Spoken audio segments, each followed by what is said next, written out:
माननीय उपसभापति महोदय, कहा गया है स्वास्थ्य बड़ा अनमोल रतन है, खोकर इसे बड़ा पाना कठिन है।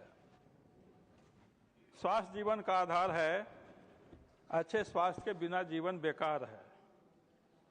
महोदय, सदन स्वास्थ्य सुरक्षा से राष्ट्रीय सुरक्षा उपकर विधेयक 2025 पर चर्चा कर रहा है। जन स्वास्थ्य और राष्ट्रीय सुरक्षा से चिंता से प्रस्तुत विधेयक का मैं समर्थन करने के लिए खड़ा हूं और आगे के वक्तव्यों से सदन को स्पष्ट होगा, खास करके विपक्ष के सदस्यों को, कि इसे पारित करना कितना आवश्यक है। राष्ट्र प्रथम की प्रेरणा से काम करने वाली नरेंद्र भाई मोदी जी की सरकार अनेकों काम कर रही है, इधर का भी, उधर का भी, ऊपर का भी, नीचे का भी। इसी प्रकार का यह भी एक विधेयक है जिसके पारित होने से नरेंद्र भाई मोदी जी की सरकार की उपलब्धियों में एक और उपलब्धियां जुट जाने वाला है। महोदय, स्वास्थ्य और राष्ट्रीय सुरक्षा एक ऐसा सवाल है जिसकी उपेक्षा नहीं की जा सकती। लेकिन हमें खेद है कि जब हमसे पहले यूपीए की सरकार थी, उसने जन स्वास्थ्य और राष्ट्रीय सुरक्षा से खिलवाड़ करने का काम किया। न जनता के स्वास्थ्य की रक्षा के लिए उसके पास सुविचारित नीति थी, न उसके लिए उसके पास कोष था। यूपीए सरकार ने बढ़ती जनसंख्या, बढ़ते रोग भार एवं उभरती रणनीतिक चुनौतियों के लिए उसके लिए कोई भी दीर्घकालिक नीति नहीं बनाई, उसके लिए कोई भी कोष का निर्माण नहीं किया। पूर्णतः विफल रही। महामारियों के समय कैसे काम किया जाएगा, रक्षा के लिए पूंजी कहां से लाई जाएगी, इसके लिए कोई भी व्यवस्था नहीं रही और इसका परिणाम हुआ कि रक्षा क्षेत्र भी, स्वास्थ्य क्षेत्र भी, अन्य क्षेत्र भी उपेक्षित थे, लेकिन ये खास तौर पर उपेक्षित रहे। हम ऐसे नहीं कहते, हम सीएजी रिपोर्ट को कोट करते हैं।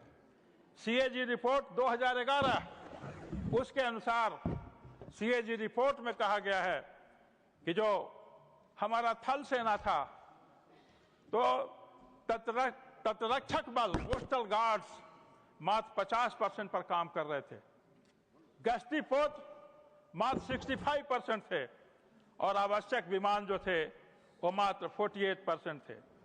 ये हालत थी। थल सेना के बारे में स्थिति देख लीजिए।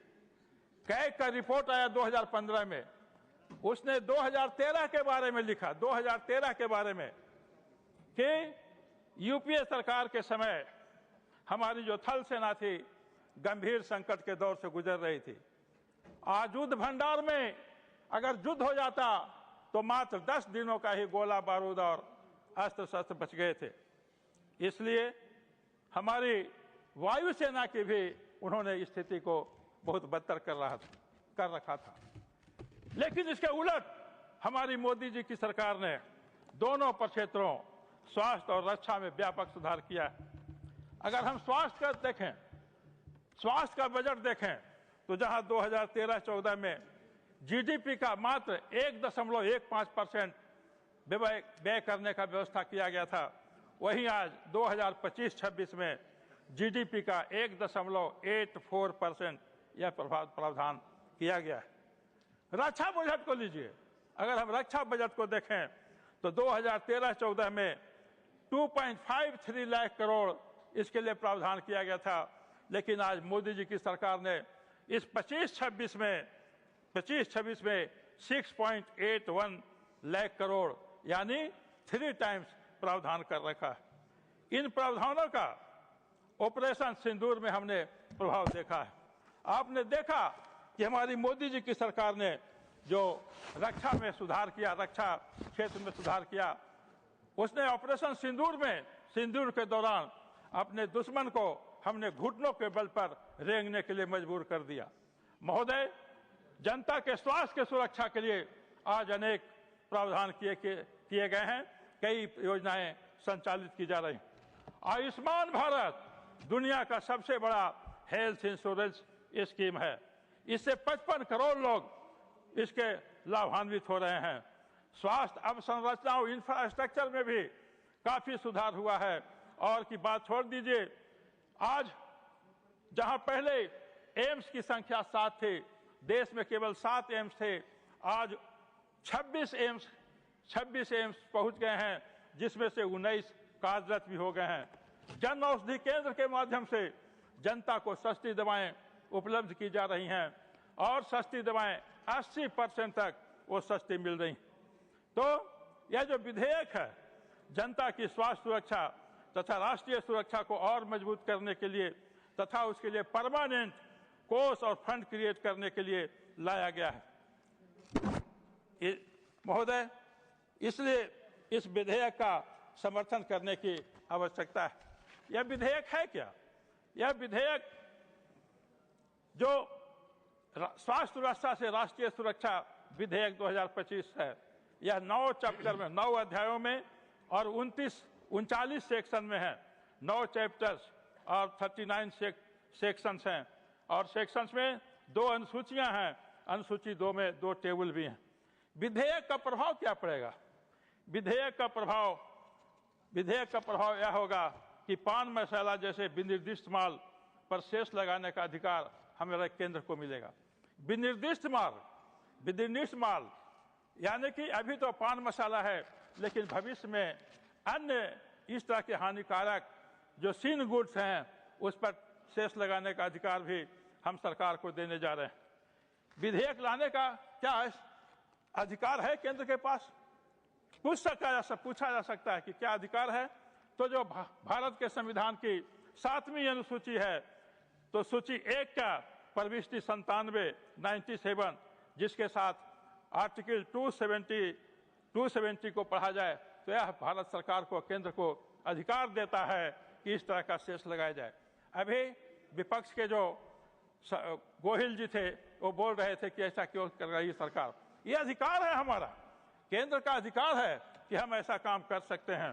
तो यह अधिकारता के अंदर है। यह आवश्यकता क्यों पड़ी? आवश्यकता इसलिए पड़ी कि पहले से भी पान मसाला और इस तरह के जो हानिकारक गुड्स हैं, उन पर सरकार टैक्स लगाए हुए थी। लेकिन अब जीएसटी के तहत जो सेस लगाया जाता था, वह प्रणाली समाप्त होने वाली है। तो एक नए ढंग से कानून के अंतर्गत हम इसको केंद्र को अधिकार देने की जरूरत थी। विधेयक का उद्देश्य क्या है? यह विधेयक क्यों लाया गया है?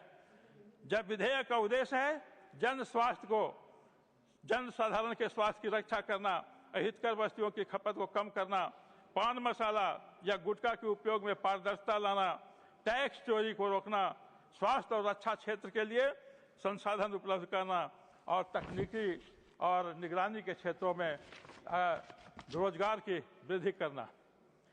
विधेयक का स्कोप है। विधेयक कहां-कहां पर ये लागू होगा? तो विनिर्दिष्ट माल वस्तुओं पर सेस लगाने का अधिकार केंद्र को मिलेगा। तत्काल विनिर्दिष्ट माल के रूप में केवल पान को रखा है। पान मसाला ही क्यों? पान मसाला इसलिए क्योंकि जितने भी तंबाकू प्रोडक्ट हैं, उससे हानियां होती हैं, लेकिन सबसे ज्यादा हानि ये पान मसाला से होता है। जो मुंह का कैंसर है, सबसे ज्यादा पान मसाला से मिलता है। इसलिए हमारी सरकार बधाई की पात्र है कि उसने इस गंभीरता को समझा और पान मसाला को लिए इसके लिए चुना है। पान मसाला के जितने भी हितधारक हैं, चाहे उपभोक्ता हैं, खाने वाले हैं, या जो प्रोडक्ट करने वाले हैं, या सरकार हैं, या सर्वसाधारण जनता है, इनके किसी पर भी प्रभाव नहीं पड़ने वाला है। उपभोक्ताओं पर भी प्रभाव नहीं पड़ेगा, क्योंकि इससे बहुत मूल्य बढ़ने वाला नहीं है। और सरकार को भी यह अधिकार होगा कि अधिक से अधिक स्वास्थ्य और सुरक्षा के क्षेत्र में वो अपना कोष का निर्माण करे। इसलिए विधेयक बड़ा ही दूरगामी है, दूरगामी प्रभाव का है, सुविचारित विधेयक है। हम इसका समर्थन करते हैं और सदन से अनुरोध करते हैं कि इसे भारी बहुमत के साथ पारित करने का किया जाए। धन्यवाद। तिरुमति प्रियंका चतुर्वेदी।